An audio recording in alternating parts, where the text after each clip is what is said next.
Nombreuses sont les choses de la vie qui ne nous sont pas accessibles à l'œil nu. Et nombreux sont les événements que nous ne pénétrons pas. En fait, nous les vivons sans nous imbiber, sans nous imprégner des précieux enseignements que nous pouvons en tirer. Et c'est que face aux merveilles de la création divine, il faut probablement s'armer de grandeur d'âme et de cœur pour mieux observer et comprendre ce que l'incommensurable crée, décide et décrète. Aussi, toute chose est négligeable face à l'immensité de Dieu. Quoique les sciences et les connaissances obtenues par l'être humain soient dignes d'être flattées et honorées, sues et apprises, il n'en demeure pas moins que tout chercheur parvient à sa fin grâce à la volonté de Dieu. On nous a dit, enseigné au verset 40 de la sourate Les Abeilles, ce qui suit, « Car nous n'avons à dire une chose si nous la voulons que soit, et elle est. » Concernant la science, Dieu a élevé toute recherche dans ce sens au-dessus de tout acte d'adoration et commande que nous nous adonnions à la connaissance et au savoir, car de cette façon, surtout, nous réalisons la magnificence du grandiose et l'immensité de sa création, puis de son œuvre. Toutefois, et quels que soient nos efforts, nous souvenir dans l'humilité que l'univers et la création nous cachent des secrets que seul l'éminent possède, et c'est essentiel. Dans le Coran, au verset 88 de la sourate La Narration, il est inscrit « N'invoque pas avec Dieu un autre Dieu, il n'est de Dieu que lui. Toute chose s'abolit à l'exception de sa face, à lui le jugement. C'est à lui qu'il sera de vous fait retour. » Et il nous est enseigné à travers ce verset que tout périt. Seule subsiste la face de l'unique, l'incommensurable. Et dans son traité sur les noms divins de l'imam Al-Razi, il nous est enseigné ce qui suit. Lorsque deux choses possèdent une qualité en commun, que seule l'une réalise d'une manière parfaite, la chose imparfaite parvient à celle qui est parfaite et disparaît en elle. Vous avez imaginé cette métaphore parce qu'elle est belle.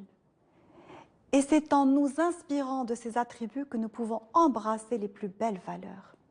Pour illustrer cela, Al-Razi produit 3 exemples. En premier, il mentionne une goutte d'eau qui arrive dans l'océan et se perd en lui comme si elle n'avait jamais existé. Deuxièmement, l'imam Al-Razi donne un exemple, l'autisme, qui, en s'approchant du brasier de flamme, se liquéfie en lieu.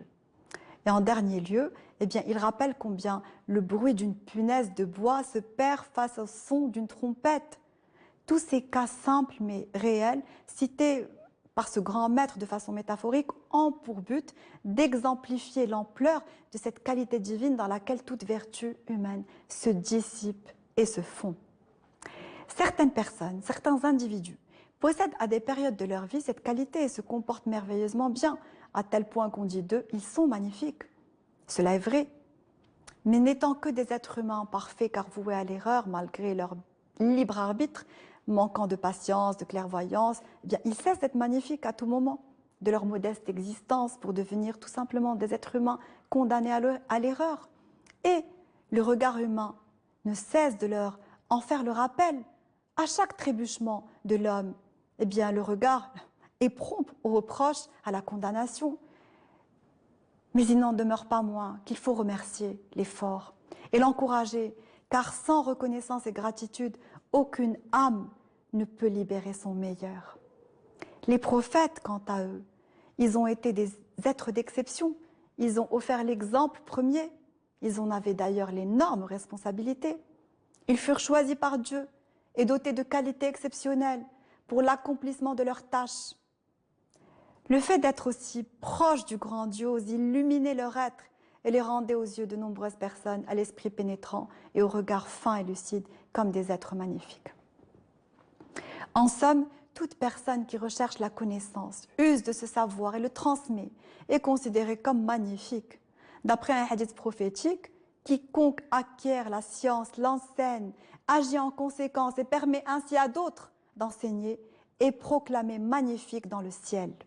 Pour vous dire combien l'éducation, l'action et l'enseignement sont des œuvres exceptionnelles en religion musulmane.